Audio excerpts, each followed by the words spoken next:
What if the single habit you build tonight could quietly buy you the life you want tomorrow? In this video, we unpack Napoleon Hill's Your Magic Power to Be Rich. Not the dusty get-rich myths, but the clear psychological engine that turns thought into wealth, decision into destiny. Stick with me to the end. I'll give you one micro-practice from Hill that rewires how you think about money, magnetizes opportunity, and starts paying dividends in real life within days. Chapter 1. The mind is the seedbed of fortune. What you think about most of the time becomes the soil in which your future grows, and Napoleon Hill begins by insisting that thoughts are not idle clouds, but the raw material of destiny. The mind does not merely reflect reality, it sculpts it. If you feed it defeat, fear, confusion, and doubt, you will grow a garden of limitations. If you feed it clear desire, persistent faith, and precise plans, you will grow wealth, opportunity, and influence. Hill wants you to stop treating thinking as a hobby and start treating it as the primary business of life. He walks you through the first 2 moves you must make today. Define with exactness what you want and convert that desire into a burning obsession with a deadline. Vague wishes produce vague outcomes. He gives the practical experiment. Write down in no-nonsense terms the exact sum you intend to acquire, the date by which you will acquire it, and what you will give in return for it. This ritual is not mystical theater. It is a cognitive anchor that focuses attention, filters opportunities, and mobilizes energy. Hill also highlights the companion force of belief. No plan survives disbelief. The mind will attempt to sabotage plans unless you flood it with faith and repeated affirmations until doubt becomes background noise.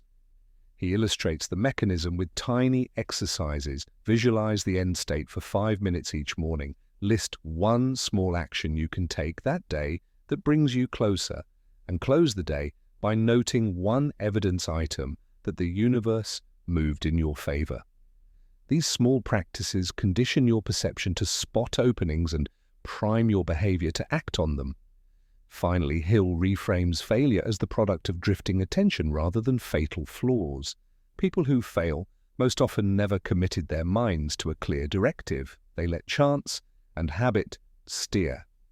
The remedy is daily re-anchoring, clarity of purpose, consistent mental rehearsal, and micro-decisions that ratify your chosen path. The mind is not passive, it is the seedbed of fortune, and what you water daily matters more than what you hope for occasionally. Chapter 2. Desire. The starting point of all achievement. Hill's thesis is blunt. Desire is not a polite inclination. It is the furnace that powers persistent action. This chapter lays out a surgical formula for turning wishful thinking into unstoppable momentum. He insists that desire must be specific, measurable, and emotionally charged. I want more money is a thought. I will earn $20,000 by December and will deliver X product or service in exchange is a demand the universe can respond to. He gives a 6-step procedure. Fix your exact amount, determine what you will give in return, set a deadline, create a definite plan, write it down, and read the statement aloud twice daily with feeling. The repetition matters because it programs the subconscious to scan for opportunities and primes the conscious mind for action. Hill emphasizes practical reciprocity. Desire without a willingness to pay the price is fantasy. What price will you accept? Extra hours, skills to learn, relationships to leverage? Answer honestly and write it in plain language. He also provides behavioral hacks to sustain desire, micro-contracts with a friend, visible tally marks showing daily progress, and small rituals that make the desire emotionally real. Keeping a picture of the life you want in a visible place rehearsing a short success narrative each morning. Importantly, Hill warns against diffusion. Trying to chase multiple large desires simultaneously dilutes energy.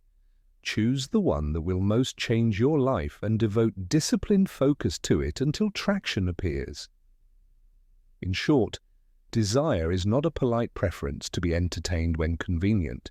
It is a contract you make with yourself and with fate, and it requires specificity, reciprocity, and ritualized repetition to convert into tangible achievement.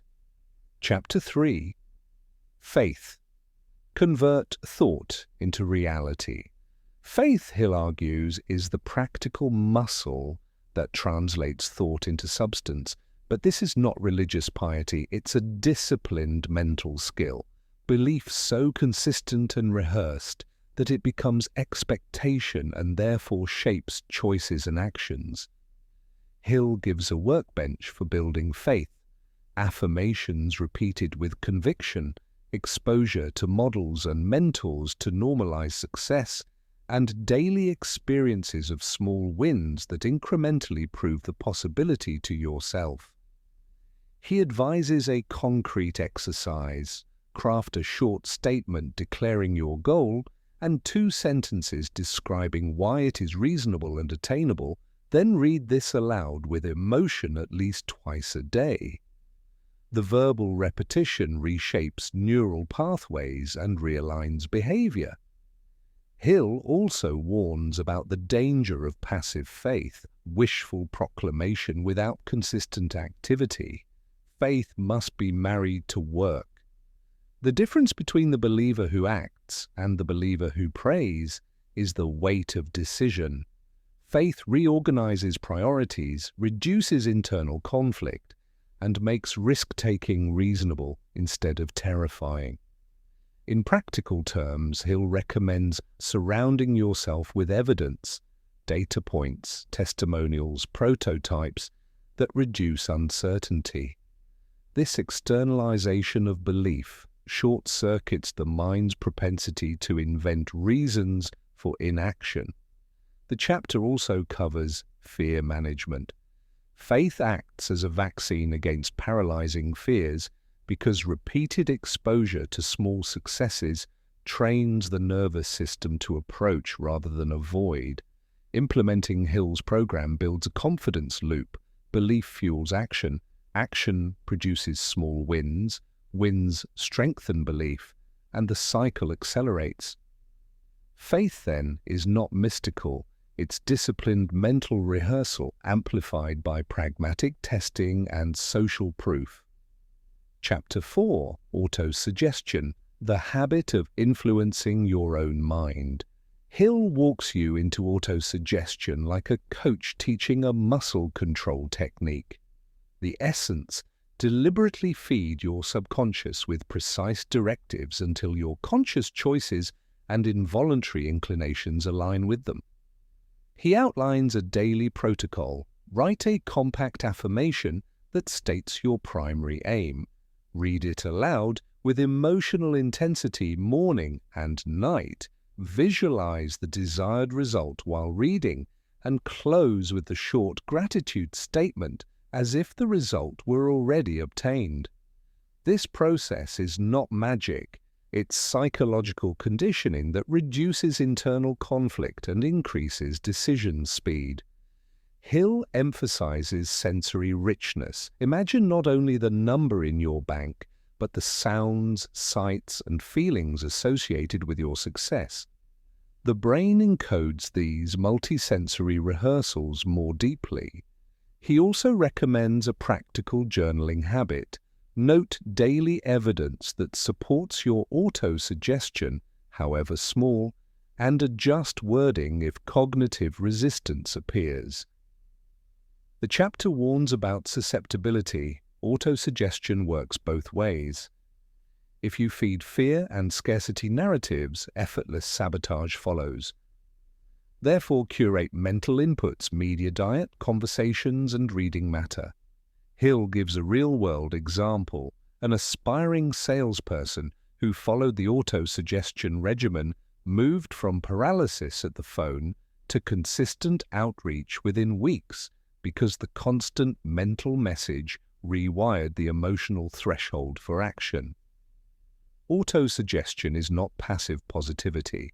It's relentless, disciplined mental programming that primes your entire system to see possibilities and act on them. Chapter 5. Specialized Knowledge. Learn what you must to win. Knowledge alone is not wealth. Applied knowledge is. Hill insists that to convert thought into riches, you must acquire the precise skills and information that directly increase your capacity to deliver value. This chapter distinguishes between general education and specialized, market-relevant competence. The practical task is ruthless. Identify the smallest set of knowledge that will move your income or impact significantly and acquire it fast. A course, a mentor, a concentrated practice regimen. Hill counsels a hybrid approach, combine formal learning with on-the-job experiments, so theory meets reality immediately. He outlines a fast path. Map the competency gap, find one reliable teacher or resource, practice daily for short bursts, and measure output weekly. The point is speed and focus. Long, unfocused learning does not build leverage. He also highlights network leverage. Specialized knowledge becomes more valuable when combined with partnerships that offer complementary skills. Hill recommends building a small advisory board of people with concrete expertise who will critique and accelerate your application. Importantly, specialized knowledge must be systematized, packaged into offers, processes, and repeatable services that can be traded for money. A perpetual student without delivery habits remains poor.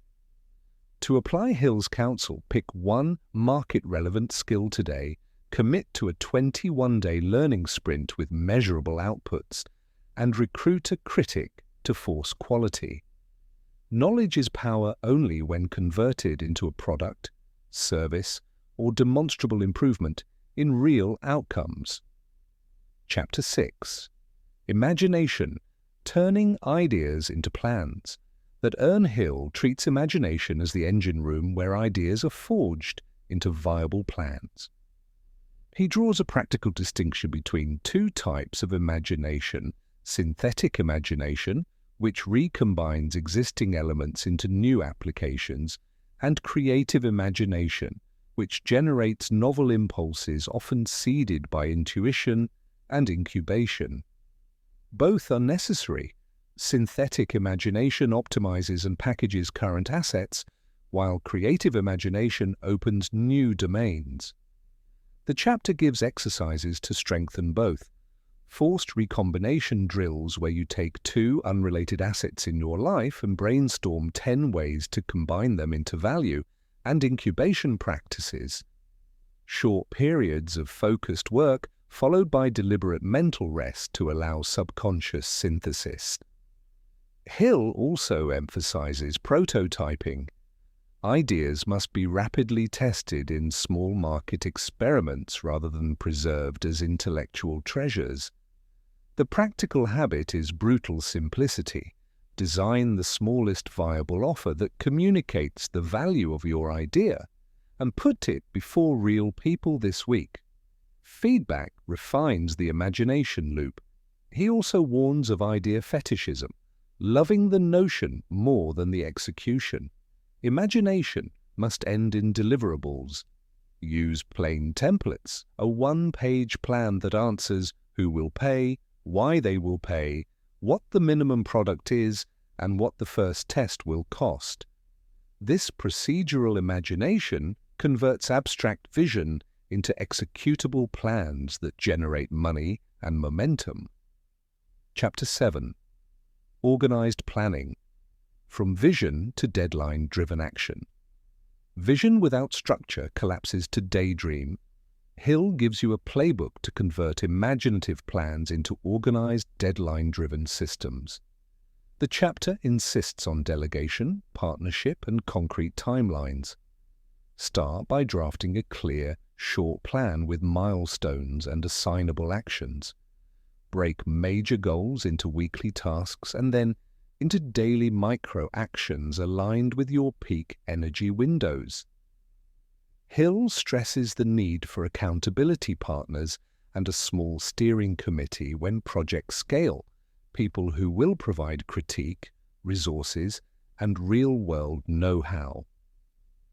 He also prescribes contingency thinking. Identify the top 3 risks and predefine mitigation moves so surprises don't derail momentum. Chapter 8. Decision. The mastery of prompt, clear choices. Hill argues that indecision is the enemy of success.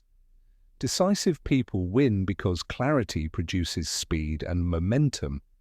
The chapter is a primer on cultivating fast, evidence-based decision habits. Set clear thresholds for typical choices, decide within a short window for non-epical matters, and reserve deep deliberation for genuinely strategic questions. He gives a practical decision framework. Identify the minimum acceptable information needed, set a time limit, choose, act, and schedule a rapid feedback loop. Chapter 9. Persistence, the continual force that converts effort into achievement. Persistence is the multiplier that turns repeated small wins into lasting results. Hill defines persistence as a sustained commitment backed by belief and organized planning. This chapter presents practical strategies to cultivate persistence, build small, visible streaks that generate identity evidence, design repair rituals for inevitable slips, and create social scaffolds that raise the cost of quitting. He also ties persistence to physical and emotional maintenance, sleep, nutrition, and short-term rewards, so the engine doesn't stall. A tactical regimen Hill proposes includes daily micro-goals linked to longer milestones, weekly public reporting to a trusted ally, and monthly resets to refine tactics. Importantly, Hill addresses the psychology of abandonment. Most people quit near success because the final stretch requires more friction management than new learning. He advises anticipating this and planning small, novelty-infused incentives that keep eyes on the horizon. Persistence, for Hill, is the daily habit of recommitting with adaptive fixes, not stubborn repetition without learning. It is smart endurance. Chapter 10. Power of the Mastermind. Alliance. Hill closes this section by elevating the idea of the mastermind, a small, intentional alliance of minds that amplifies intelligence, resources, and resolve. The mastermind is more than a network. It is a synergistic unit where complementary skills and mutual purpose produce outcomes no single member could realize alone. Practical steps to form such an alliance. Choose 3 to 6 people with relevant skills and proven integrity. Define a clear shared objective. Set regular meetings with accountability agendas, and create mutually reinforcing roles so each member both contributes and receives value. Hill emphasizes reciprocity and moral alignment. Alliances thrive when members guard trust and provide honest critique. The mastermind also acts as a force multiplier for ideas, access, and emotional stamina during setbacks. Hill provides governance advice, rotate facilitation, keep sessions action-oriented, and always end with one concrete next step for each member. When formed well, the mastermind compresses timelines and opens doors that solitary effort rarely reaches. Chapter 11. The Alchemy of Desire into Definite Plans. Napoleon Hill returns to a simple but profound truth. Desire without a plan is a wish, and wishes rarely change destinies.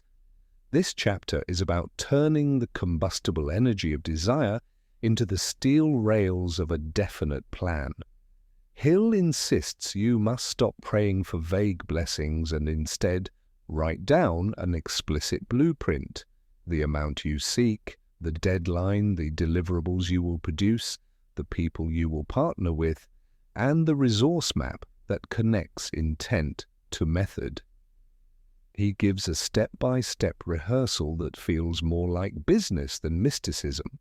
Draft a one-page plan that answers who will pay, what you will provide, how you will reach them, and what immediate action produces the first measurable income.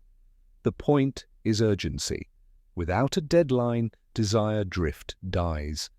Hill also emphasizes combinatory leverage. Align multiple small plans into a single campaign so daily activity accumulates toward the big sum.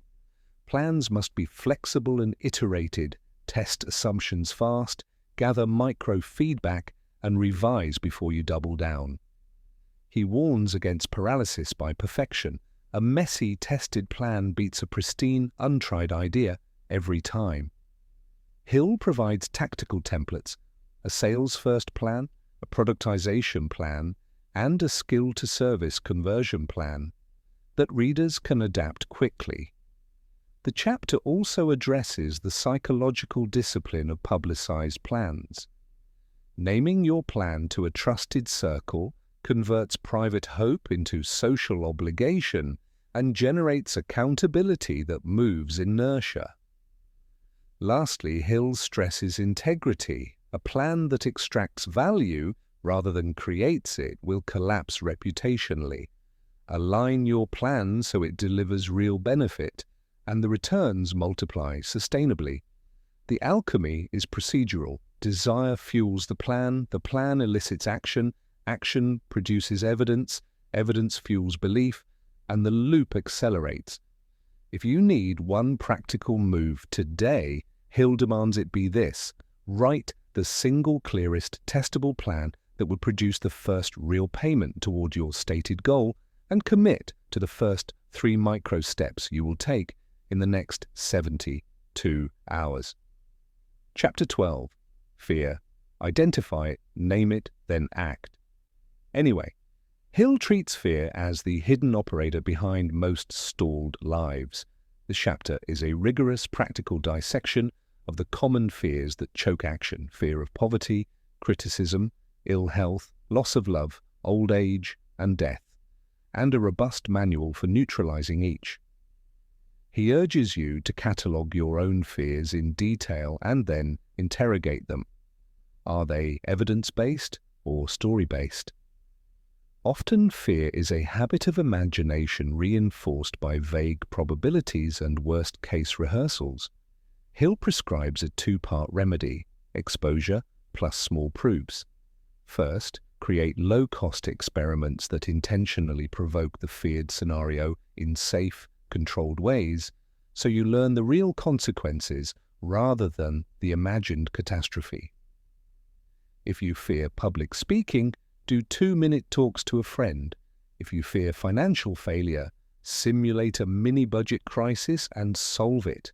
Second, collect micro-proofs of resilience, notes of times you recovered, partial wins where risk didn't ruin you, and data that compresses fear into manageable probabilities. He also details cognitive reframing.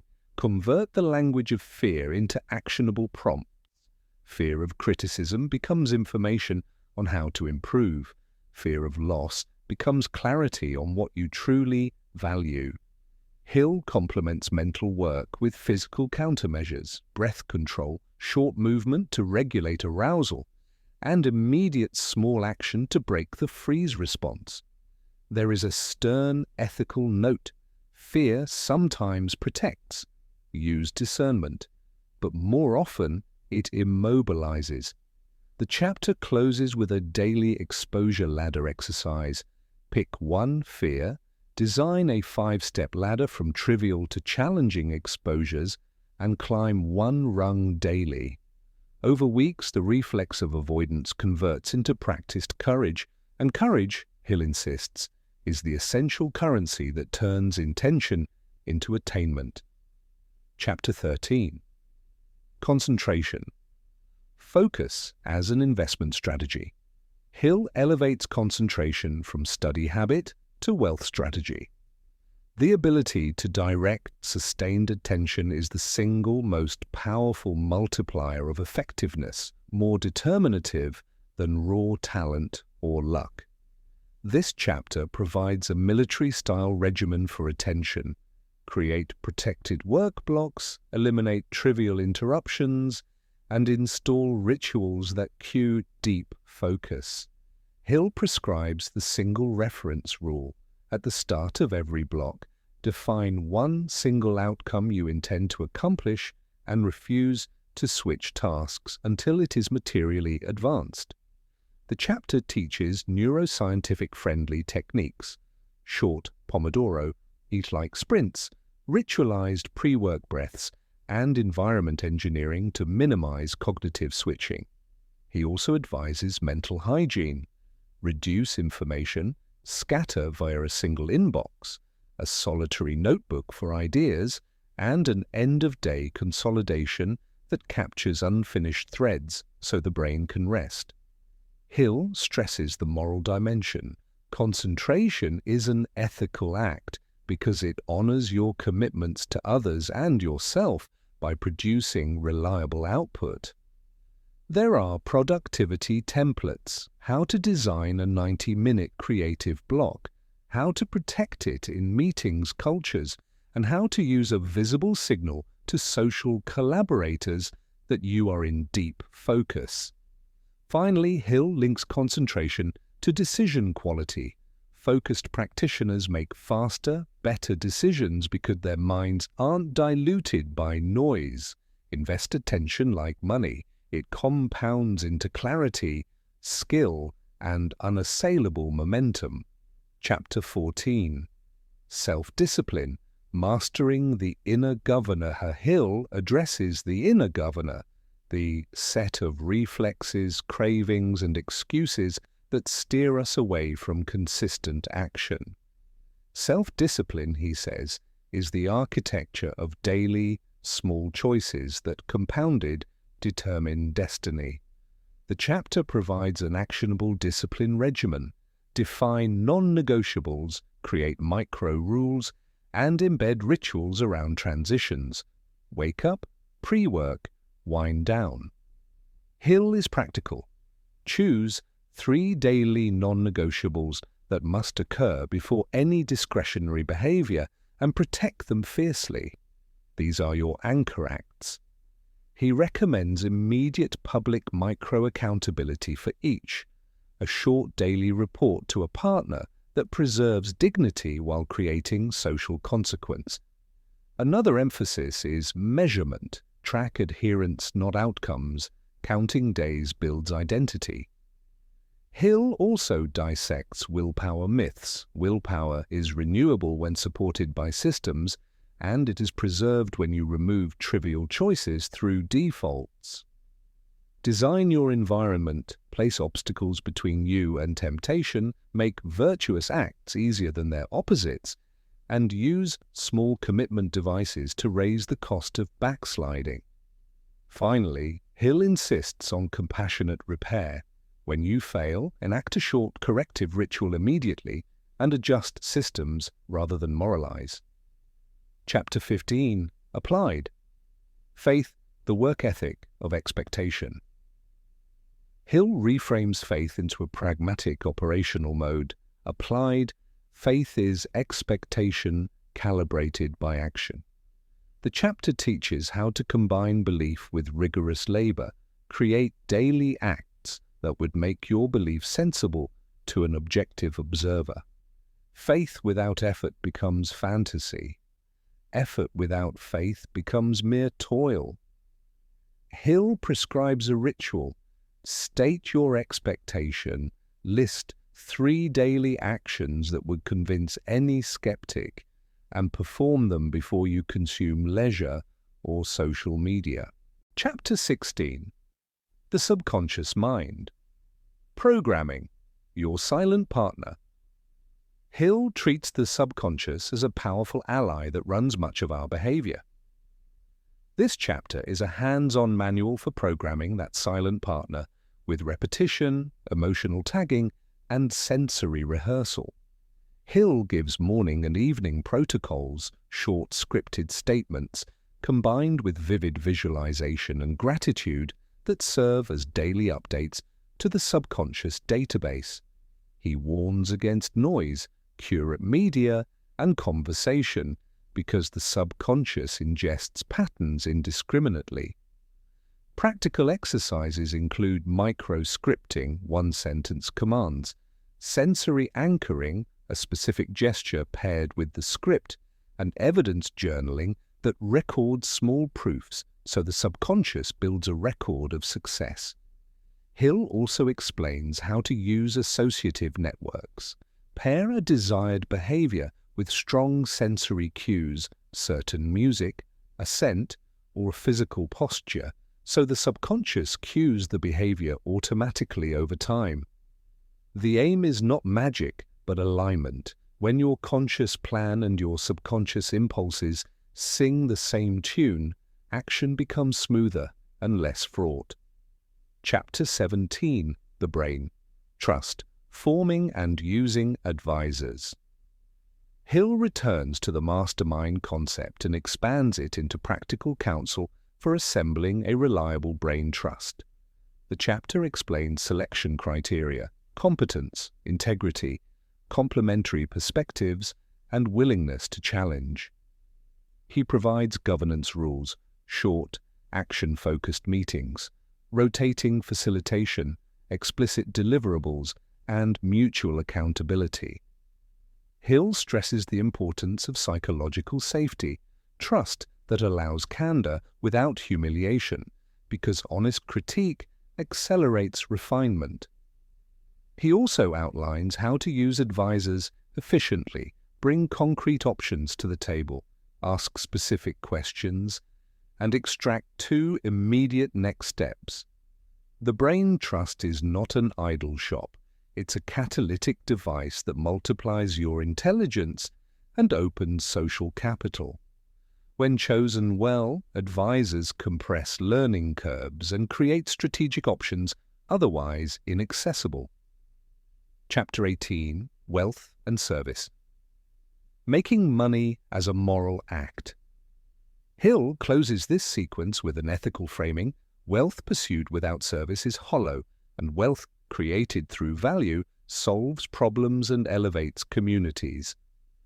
This chapter posits that true riches are the compound result of repeated acts of genuine value delivered reliably. Hill challenges transactional thinking. Ask not how to extract money, but how to craft offerings that measurably improve others' lives. He gives tactical frameworks for product-market fit, identify a real pain, design a minimum viable solution, and price it to reflect real utility while preserving access. The moral argument is practical. Businesses built on genuine service attract loyal customers, reduce churn, and create sustained income. Hill also advocates stewardship.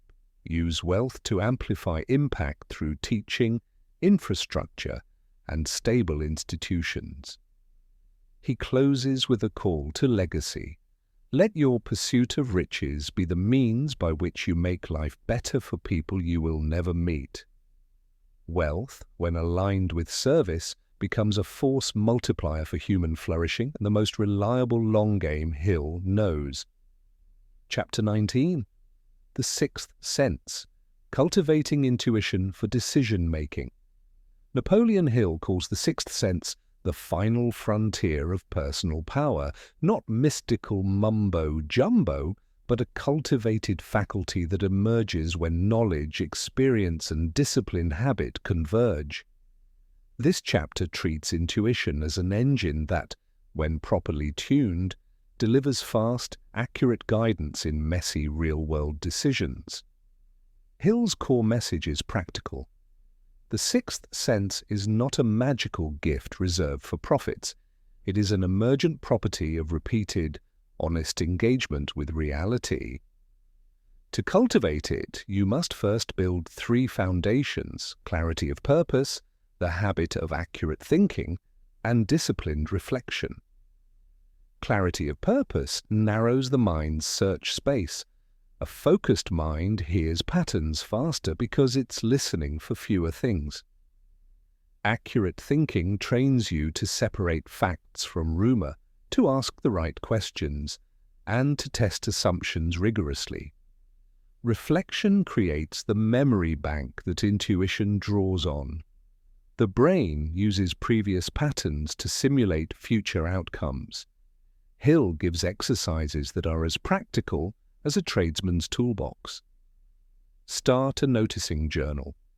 Each evening, write 3 small factual observations about your day that surprised you and 1 small decision you made quickly. After a month, revisit the entries and look for patterns. This process trains the subconscious to recognize meaningful signals and to produce intuitive nudges that are evidence-based rather than fanciful. Next, create frictionless feedback loops. When you act on an intuition, label the outcome and the prompt that led to it. Did a hunch arise from a tone of voice, a market shift, or a remembered parallel? Over time, these annotations teach you which intuitive signals are reliable for your domain. Hill stresses ecological training. Expose yourself to varied, real problems and test low-cost hypotheses. The 6th sense grows in environments where small experiments are routine because the mind accrues corrective evidence without catastrophic cost. Another practical tool is sensory anchoring. Use brief rituals to quiet noise before making a decision. A 2-minute walk, a 5-breath reset, a quick review of core facts. These micro-rituals reduce adrenaline and prevent wishful thinking from masquerading as insight. Hill warns against the moral hazard of over-reliance. Intuition must be married to discipline. Intuitive hits are probabilistic, not infallible, and should be treated as high-quality hypotheses that still need cheap tests when possible. He also underscores ethical use. Intuition should serve value creation, not manipulation. When you tune the 6th sense through deliberate practice, focused purpose, accurate thinking, reflective journaling, low-cost testing, and pre-decision rituals, you create an internal compass that shortens the time between signal and right action. It doesn't grant certainty, but it grants speed and proportionally better judgment. In the end, Hill's invitation is simple. Treat intuition like a muscle. Feed it with facts, exercise it with experiments, and steward it with humility, and it will become one of your most reliable tools in the art of winning. Chapter 20, Legacy and Stewardship. Wealth that outlives you. Hill closes his book with a theme both practical and moral. Wealth that truly matters is the wealth that returns value to others and outlives the owner. Legacy, he argues, is not about ostentatious monuments, but about patterns, systems of thought, processes, habits, institutions, and relationships that persist and elevate lives beyond your single lifespan. This chapter reframes every act of accumulation as a design choice. Will your resources be hoarded or deployed? Will your influence be transient or institutional? Hill offers a pragmatic architecture for stewardship that starts with clarity of intention. Decide what you want your wealth to accomplish in the next decade and then translate that into 3 concrete mechanisms: an educational program, a replicable business model, or a documented set of practices that others can inherit and continue. He stresses systemization, methods that are teachable, modular, and resilient to personnel changes create durable impact. For example, a mentorship protocol that codifies how you train, junior partners scales influence far more reliably than ad hoc tutelage. Hill also insists on reciprocity. Wealth used to buy convenience without creating capacity breeds superficial comfort. Wealth used to create capability, skills, institutions, and access builds compounding returns for communities. Conclusion. A compact practice to begin today. If you take nothing else from Hill, take this. Thought turned into precise desire, disciplined into plan, tested by action, and expanded through service is the shortest path to meaningful success. Start now with 3 simple moves. 1. Write a single crisp statement of what you want and why, exact amount, exact date, and what you will give in return. 2. Design one tiny daily habit that directly advances that plan. 2 minutes of focused action is enough to start the loop. 3. Pick one person to whom you will report progress weekly. Public commitment converts private hope into durable practice.